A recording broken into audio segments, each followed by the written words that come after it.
Hello everyone, welcome back to my Whiteout Survival YouTube channel. In today's video, the topic I would like to share and discuss is about Sunfire Castle Basic Strategy Guide and Explanations. So I'm pretty sure this video will be very useful for any alliance strategists who will have their first Sunfire Castle fight in Whiteout Survival game, especially in newer states. And there is a disclaimer that this video is not for many and highly experienced strategists and players from older states. So if you think this video is helpful and informative, please don't forget to subscribe to my Whiteout Survival YouTube channel, as well as please like and share this video. So alright, so let's start today's topic for Sunfire Castle Basic Strategies Guide Notes. So the number one is strategic positioning. So this is really important in any Sunfire Castle fight. Everyone can teleport inside red zone or alert zone closest to the Sunfire Castle or turrets 1 hour before the castle opens, especially at 11 UTC in-game time. So it's really important to take the best spots or nearest spots depending on your plan or your target. If your alliance is aiming for the castle, your best or strongest rally needs to TP to the exact middle spot between any two turrets, which has the shortest marching time to the castle. And if your team is aiming for a specific turret, the strongest of your team must TP closest to the turret in the first row, with other members TPing close to that around the turret.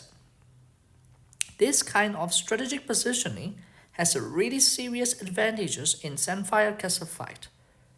By having the nearest spot closest to either castle or specific turret, you can start solo attack and rush to the specific target building together with your team as soon as the castle battle starts, which will give you at least 5 minutes advantage of control time or occupation time. By rushing with solo squads from nearest members, enemy can no longer solo attack and kick you out because of strong garrison. So they will need to start 5 minutes rally to have a proper chance to kick you out from that specific building. So after strategic positioning, the next thing that's important is distribution of your rally leads according to their stats.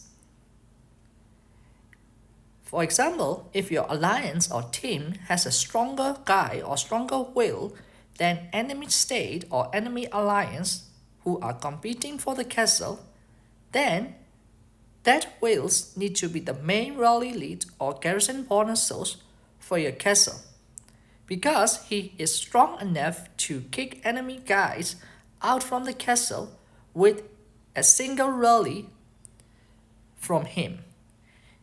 However, if the enemy state or enemy alliance has a stronger guy or stronger will than your alliance or team, then you will need to pair up at least 2 to 3 strong rally leads from your team and coordinate a perfectly timed double or triple rallies to kick the enemy big guy out from the castle. This same logic of distribution of rally leads also apply to the turret teams, depending on whether you are from the stronger side or weaker side. Now, the next thing is, even though rally leads and garrison leads are important for the castle fight, you should not underestimate the role of supporting force or joining force in Whiteout Survival, because this game is a strategy-based team game And Sunfire Castle event is a team event. Your will alone cannot carry the victory to your team or for your state. So, you should also distribute your supporting or joining force depending on their troops tier. It's really important to make sure that only players with high tier troops can join or reinforce to the castle and be a part of castle team. If people with lower tier troops are inside the castle team, your rally or garrison team for the castle will be weaker than it should be, especially against enemy team. And joiners or supporters who don't qualify for the castle should join the turret teams, as even though turrets are not the main purpose, but they also have some strategic advantages. Stats of your rally leads or wills is the most important for this Sunfire Castle fight, but troops tier of joining and supporting force are also very valuable, because the higher the tier of the troops, the better the troops gaze and the troop stats they will provide to your big will. And the next thing that I want to talk about is the role of turrets in Sunfire Castle fight and why we need to hold and reset these turrets. So turrets are designed to hit enemies who are sitting inside the castle at regular interval. The longer your team or alliance hold the turrets continuously, the shorter the interval the hit rate of the turrets becomes, so resulting in more accumulated injuries for enemy side who are defending inside the castle, and this will weaken their garrison force. Holding these turrets also have defensive advantage, especially when your alliance or team are defending inside the castle, because the turrets held by your alliance or your team will not hit your castle team who are inside the castle. That's why it's really important to hold at least 2 turrets at all times for your alliance or for your team. Plus, you should also reset enemy occupied turrets at every 15 to 20 minutes interval. The reason is resetting turrets is strategically important, because if you allow your enemy to hold specific turret continuously for more than 20 minutes, their turret will hit your team inside the castle with the shortest interval after 20 minutes.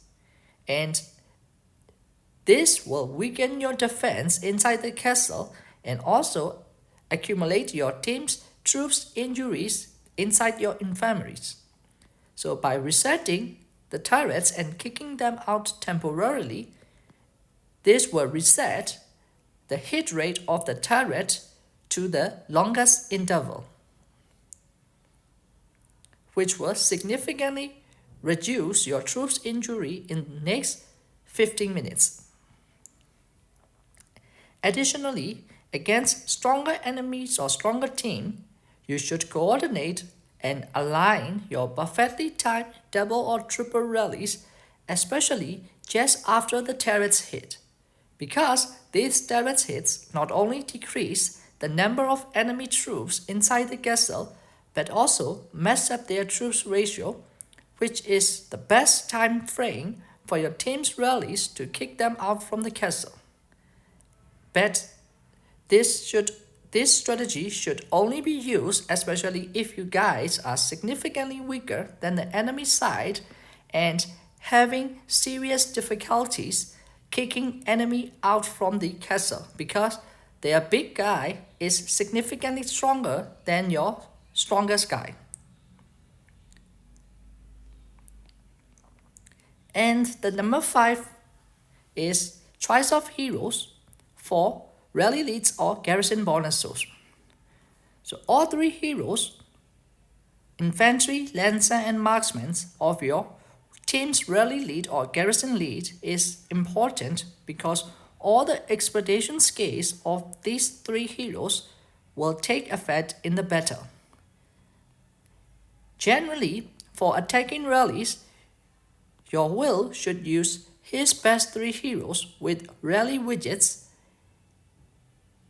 especially from latest generation, and for defensive garrison, your will should use his best three heroes with defensive widgets from the latest generation.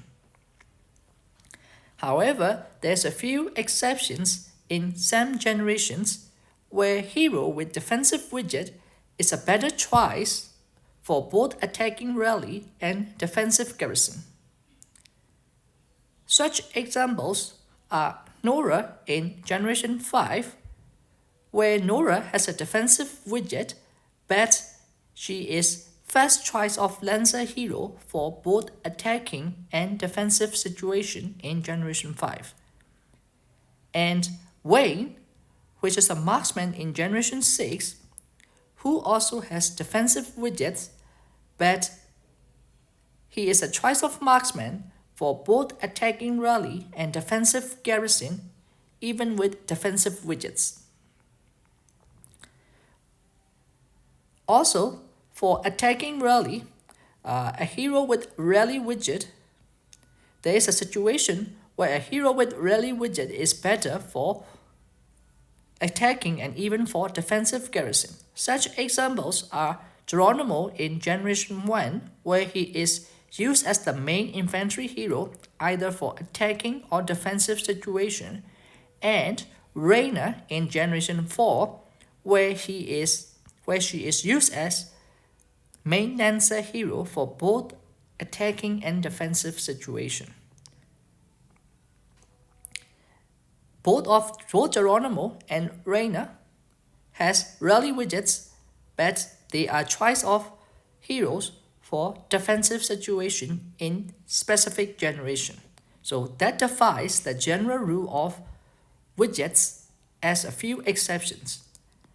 This is mainly because of their expedition scales and stats difference. Some heroes have extremely strong expedition scales that they become the choice of hero for both attacking rally and defensive garrison in such specific generations, regardless of their types of widgets. Now let's talk about the choice of heroes for rally joiners or garrison supporters. So everyone except your big rally leads or strong guys, everyone else will be included in this category who are rally joiners or garrison supporters. So for us, only the first hero slot and the first expedition scale of that hero takes effect in battles. So for joining rallies, you can use attacking boost heroes, which are the same as bear joiner heroes such as Jesse, Jesser, Soyon, Reina, Geronimo, Gwen in the first hero slot. And for defensive garrison, you can use defensive hero such as Patrick, Sarge, Seaman, Bahiti, Lumac, Bogan, Linsu, Amos in the first hero slot.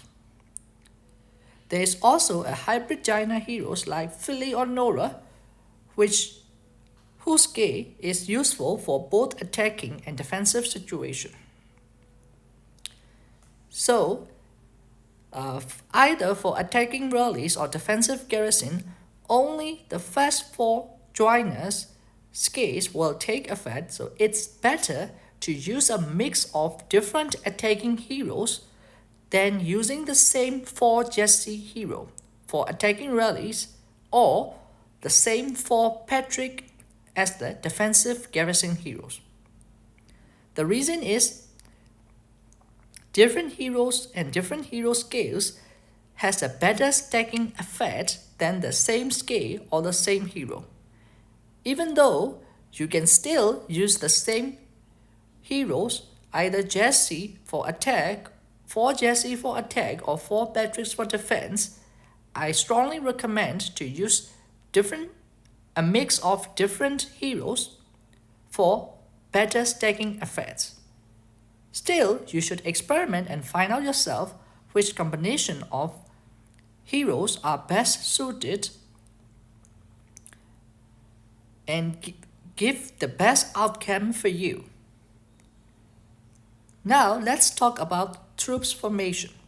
So there is no best troop formation in Whiteout Survival. Troops formation should be adjusted accordingly to your rally lead stats, plus the heroes generation, as well as enemy's troops formation.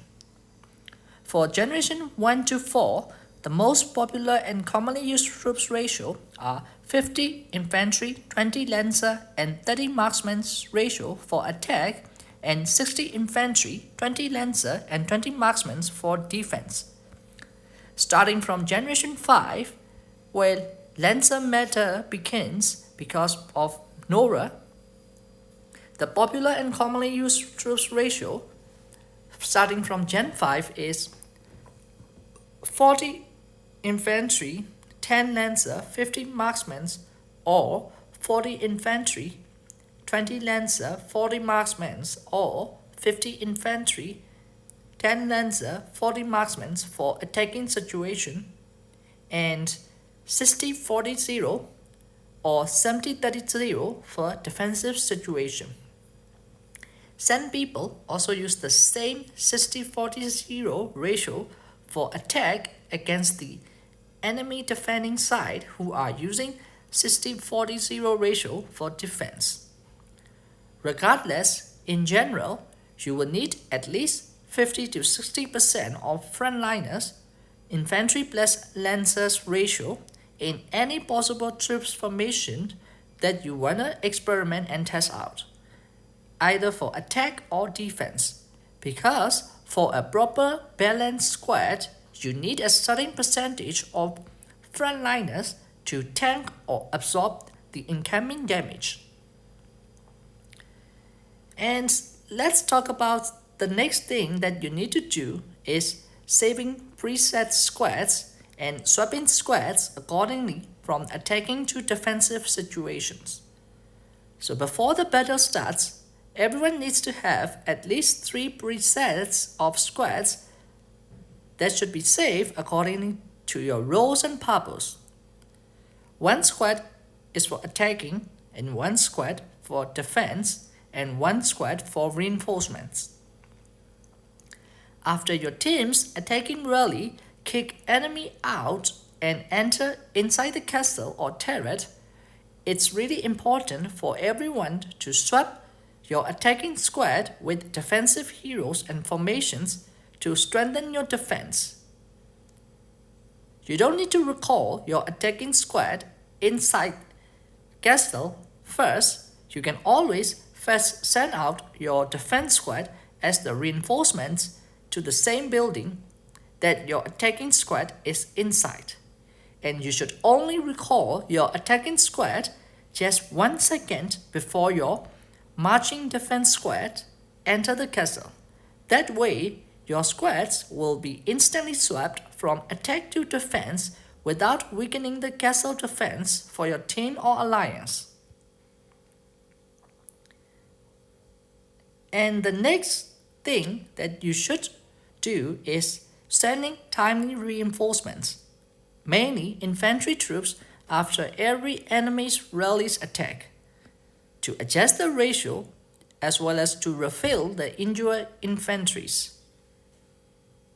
Since the infantries are the frontliners, you should always refill these infantry troops after every enemy rallies attack. For this reinforcement squad, everyone should save one preset squad, either no heroes or with heroes, with heavy infantry troop ratio 85-90%, with the remaining 10-50% should be either lancer or marksman, depending on which defensive troops ratio that you use for the castle defense.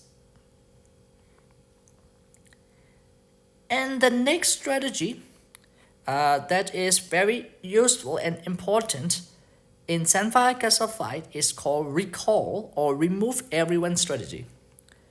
This strategy is mainly useful for anyone, especially in Generation 3, because in Generation 3, attacking side has massive advantages over defensive side because of heroes. Even if you are stronger will, you can still easily lose against a weaker will in Generation 3, especially if you are trying to defend the castle. So, it's better to recall or remove everyone inside the castle or turret before the enemy's attacking rallies start marching and before they hit everyone inside the castle or turret. As long as there is one person from your team that is inside the castle before they hit, you will get at least 5 minutes of castle occupation time in every round. And this will also greatly reduce your troops' injuries accumulating in your infantry and will give you and your team strategic advantage. This recall or remove strategy can also be used in any generation specifically for weaker teams when they are facing against stronger wills or stronger teams. There is no point in trying to stay inside to stubbornly defend and make your troops endure when the enemy side is significantly stronger, because you will suffer way more injuries as a weaker side by stubbornly trying to defend.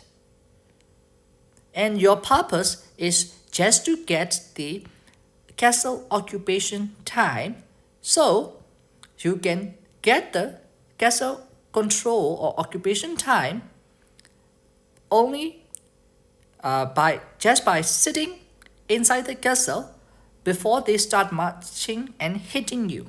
So as long as there is one person inside the castle before their rallies hit, you will get full castle control time or occupation time, and you will greatly reduce your team's troops injury and accumulation of these injuries inside your infantry. After that, you can always restart and coordinate perfectly timed rallies to enemy stronger team, which will be a very good strategy to use against stronger teams. So what are perfectly coordinated rallies? So these rallies means 2 or 3 attacking rallies are perfectly arranged and coordinated to hit the defending side almost at the same time. Such perfect rallies are very important strategically against stronger wills or teams, because that's the only way you can try to kick them out from the castle with weaker rally leads. These perfect rallies should ideally be arranged to hit the same target at the same time or with intervals of not more than 1 to 2 seconds.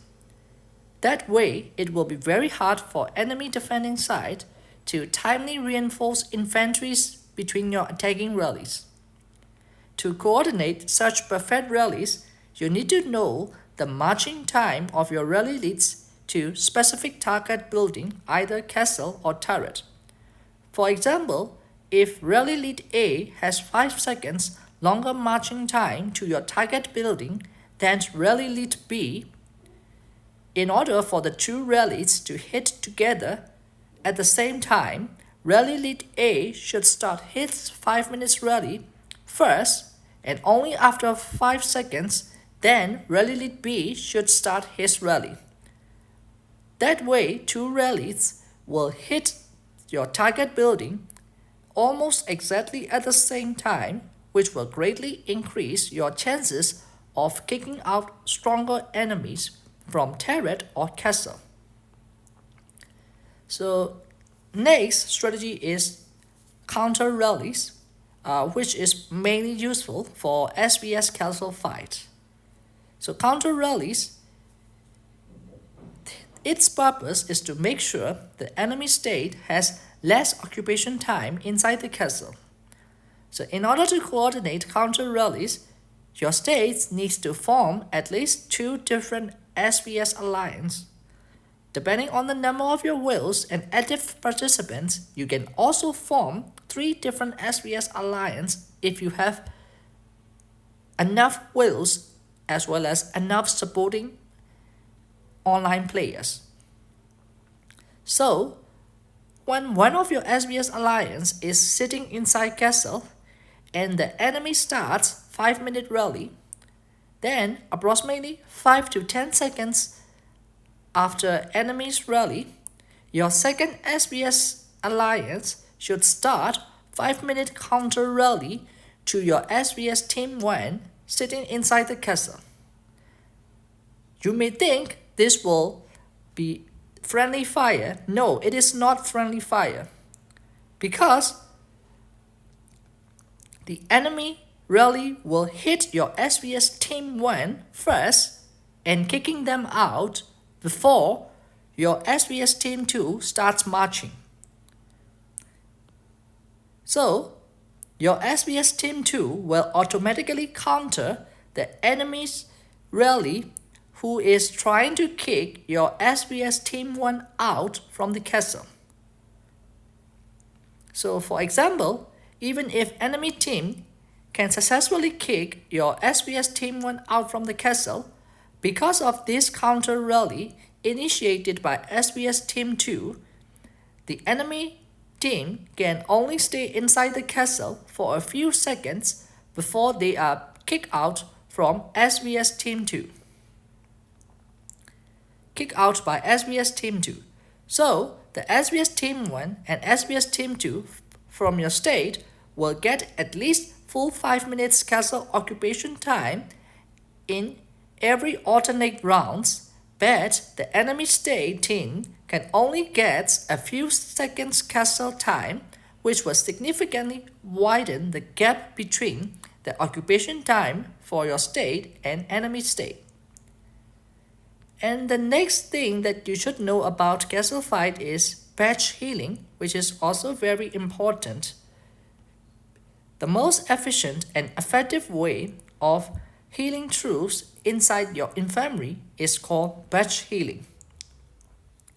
Batch healing means you are limiting the troops to heal into small batches of heal duration of 40 to 60 minutes or even more, depending on how many people in your alliance has monthly value cards, or how many heat bots your alliance or team has, or the current number of online players who can tap and help these